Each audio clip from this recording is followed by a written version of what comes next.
Mas, na verdade, eu era gago até os meus 14, 15 anos. Cala a boca, Sim. sério? Eu não sabia dessa. Muito. Eu era muito gago, rapaz. Eu não conseguia falar nada.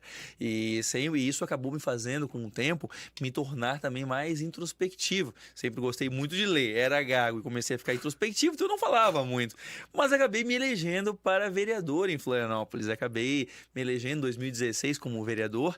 E depois liderei as manifestações de rua em 2014, 15, 16 em Florianópolis, junto com alguns amigos, e isso acabou me levando à vereança em Florianópolis. E como eu falei, eu era introspectivo, não falava muito, até que a situação me obrigou. Mas eu sempre fui muito disciplinado. Então, no primeiro dia de mandato como vereador, na primeira sessão, eu olhei para a tribuna e disse: eu vou subir naquela tribuna todo dia até que eu me sinta confortável em falar. E aí isso me levou a algumas situações. Eu fiz primeiro porque eu fiz essa promessa justamente num dia onde havia uma grande mobilização do sindicato lá me xingando e falando. Mas como eu tinha feito a promessa, eu era obrigado a subir daquela tribuna. E aí eu fui chamado de tudo, né? De fascista, radialista, taxista, de tudo eu fui xingado. Mas foi meu batismo de fogo, fiz isso. E me levou a uma segunda consequência, que foi aprender a falar um pouquinho também sobre tudo, porque nem sempre você tinha um grande assunto para falar.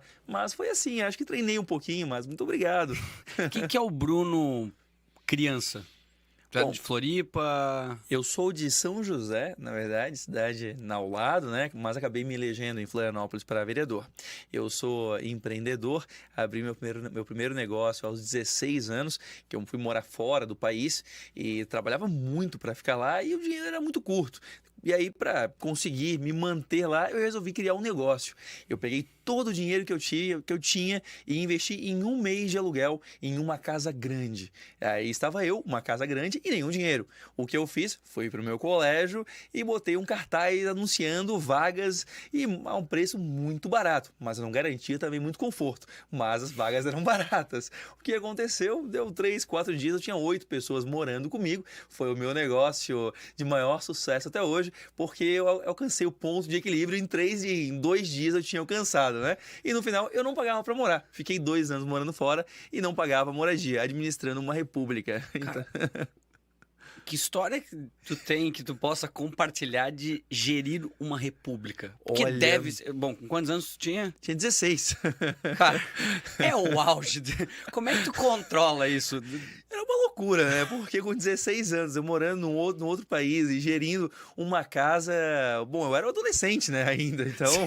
Então, digamos que eu amadureci muito rápido. Eu tive que amadurecer e me tornar responsável muito rapidamente. Porque adolescentes sem supervisão que moravam comigo, a tendência era que se tornar aquilo explodisse, né? Alguém fizesse uma bomba e explodisse com a casa. Então eu acabei, como era o responsável, era o meu nome que estava ali, né?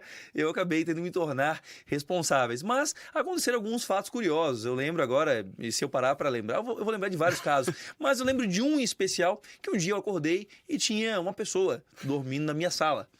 E aí bom, deve ser convidado. Tinha 8 pessoas morando, deve estar com alguém. E não falei nada, fui trabalhar. Tinha 2 empregos, eu era que nem o pai do Cris, tinha 2 empregos. E fui trabalhar, voltei de noite, estava o sujeito vendo televisão na minha sala. Ok, fui dormir, não falei com ele. E passaram-se mais 4 dias e essa rotina se repetiu. Até um dia que eu encontrei os meus colegas de apartamento, de casa. E aí, ele tá com quem? Não é comigo não. Não é comigo também não. Não é comigo também não. Peraí, com quem que ele tá aqui? Eu fui falar com o sujeito. Eu não tô com ninguém aqui não. Eu vim na festa que vocês fizeram sexta-feira, me falaram que eu podia ficar e eu fui ficando. Ele ficou uma semana na casa lá depois da festa. Aí o que é isso, cara? Que loucura. Então tem várias histórias Imagina, boas. Com 16 anos. Assim, ó. Nesse ponto da tua vida, a política já existia pra ti? A política do que tu aspira hoje? Ou isso foi algo que foi se construindo? Tu lembra do momento que virou a chave? Lembro sim. Eu sempre quis, de alguma forma, estar envolvido na política. Quando eu tinha 7, 8 anos, eu fui nas manifestações dos Caras Pintadas. Os meus irmãos me levaram e eu não entendia nada, não sabia o que estava acontecendo, mas aquela mobilização, aquela movimentação, aquilo me tocou. Eu fiquei muito sensibilizado por aquilo e sempre, de alguma forma, acompanhei a política. Eu lembro que passavam os horários eleitorais na televisão e eu escolhia um para torcer, eu nem sabia Cara, quem não eram. Sim, eu gostava muito. E aí acabei sendo, no colégio, líder de sala, de grêmio estudantil, diretório acadêmico, sempre envolvido. Acabei sempre me envolvendo. E eu sempre dizia, um dia eu vou ser político. Só que eu fui morar fora, quando eu voltei, eu fui logo abrir uma empresa, comecei a empreender muito cedo, aquilo foi me tomando tempo, e como eu sou muito dedicado ao que eu faço, eu sempre gostei eu sou disciplinado, então eu me dedico ao que eu estou fazendo, e quando eu vi, passaram-se 10 anos, e eu estava ainda como administrador, e aquele meu sonho de me envolver na política tinha ficado, eu realizava ele debatendo no Instagram, debatendo no Facebook, e tendo grupos de estudos. Eu fundei diversos grupos e sempre incentivei as pessoas a debaterem política, e eu me saciava assim. Até que um dia eu olhei e disse, não, tá na hora de me envolver, e fui. Ou aconteceram as manifestações, e na sequência disso, acabei me elegendo, né? E aí comecei a fazer da grupo de profissão. estudo? Isso. Fundei alguns grupos de estudo. Durante a faculdade, eu chamava pessoas para debater as ideias que eu acreditava, as ideias da liberdade. Sempre foi? Tu Então, sempre se considerou um libertário ou existe um processo para tu chegar onde da aconteceu. forma que tu vê hoje o mundo? Aconteceu algo muito curioso, porque nas aulas de geografia, história no colégio, eu tinha professores muito queridos, enfim, mas eles falavam algumas coisas que para mim não encaixava. Eu lembro de uma aula de história que eu tive, onde a professora ela começou a falar ela falava sobre a Idade Média e contou as origens dos burgos e da expressão burgueses, e contava que os burgueses eram aqueles que exploravam os outros e que seriam os empresários, os empresários modernos, e aquilo me chocou muito, porque ela dizia que os empresários, os empreendedores eram aqueles que exploravam as pessoas. Minha mãe, ela se separou do meu pai quando eu tinha 2 anos. Minha mãe, ela trabalhava 13, 14 horas por dia, chegava em casa e vinha brincar comigo. Então, e ela era uma empreendedora. Então a pessoa trabalhava o dia inteiro, chegava em casa, encontrava tempo para brincar 1, 2 horas comigo, além de fazer comida, cuidar de mim, enfim. E ela era uma empresária malvada. Ela é a pessoa que está explorando a sociedade? Não, aquilo estava errado. Mas eu não tinha contra-argumento. Eu era muito jovem ainda, mas eu sempre sentia que aquelas coisas não faziam muito sentido. Até que um dia eu saindo da aula, recebi uma revista, e o colégio distribuía revistas e jornais naquela época, recebi uma revista com uma reportagem dizendo: morre o polêmico Roberto Campos. Ué, mas quem é esse polêmico aqui? Um cara polêmico deve ser interessante. Quem é essa pessoa? E fui ler um pouco sobre ele. Resolvi ler um artigo dele. E o que ele dizia fazia sentido para mim. Eu olhei pela primeira vez, sim, é isso aqui, faz sentido. Fui ler mais 1, mais 2, fui ler um livro, li 10 livros dele em 1 ano. E aquilo começou a fazer muito sentido para mim. E por que nunca ninguém tinha me falado aquilo, meu Deus? Por que aquela visão não era presente? Por que não ofereciam aquela visão do Brasil e do mundo? E ele citava alguns autores ali dentro, Hayek, Mises. E, bom, vamos ver quem são esses autores também. E fui atrás desses outros autores. E lendo esses outros autores, eu descobri o libertarianismo. Só que eu descobri cedo demais. Então eu não tinha ninguém para conversar, era um tanto quanto solitário naquela época. 2001, 2002, 2003. 2003, se você... Quantos anos estava? Eu tinha 16, 17, 18 anos.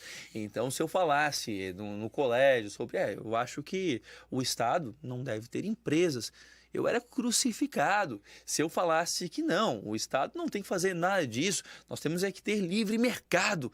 E as pessoas acharam o mesmo que dizer que eu chutei uma velhinha na rua. Não tinha com quem falar aquilo. E foi uma vida um tanto quanto solitária. Até 2008, 2009, quando começaram a surgir os primeiros movimentos organizados, um site aqui que falava sobre o tema, outro. E aí, de repente, começou a surgir muita gente falando sobre o tema a partir de 2010. Chegou 2015, aconteceram as manifestações contra a Dilma e a sua política econômica e todo o desastre que nós conhecemos. quem eram as pessoas que estavam organizadas, então, para organizar um movimento e para sugerir pautas? Eram os liberais, os libertários. E aí nós nos envolvemos muito naquela hora no movimento. Enfim, e essa foi um pouco a história das minhas ideias, né? E como que eu me envolvi. Cara, mas o que eu acho interessante e com as pessoas que eu converso, porque assim, é como tu disse, com 16 anos, o adolescente, a última coisa que ele vai interpretar é que às vezes a responsabilidade ou a culpa é dele para alguma coisa. Agora, se tu já tinha uma base, um conhecimento, porque eu acredito que também assim, o libertarianismo ele também tem um princípio, sei lá, filosófico, né? De tu entender isso, as tuas responsabilidades pelas tuas atitudes. Sem Eu acho dúvida. e, meu, com 16 anos, ou a galera te adorava ou te odiava também.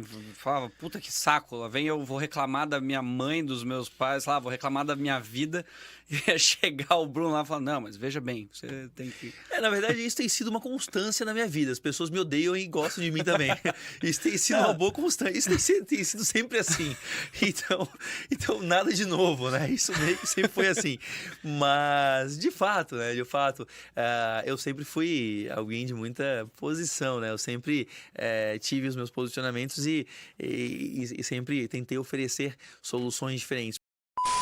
Fala, Sapiens! Gostou desse corte? Então curte, se inscreve, compartilha, nos segue nas nossas redes sociais que isso ajuda bastante a esse conteúdo chegar a mais pessoas. É isso. Valeu!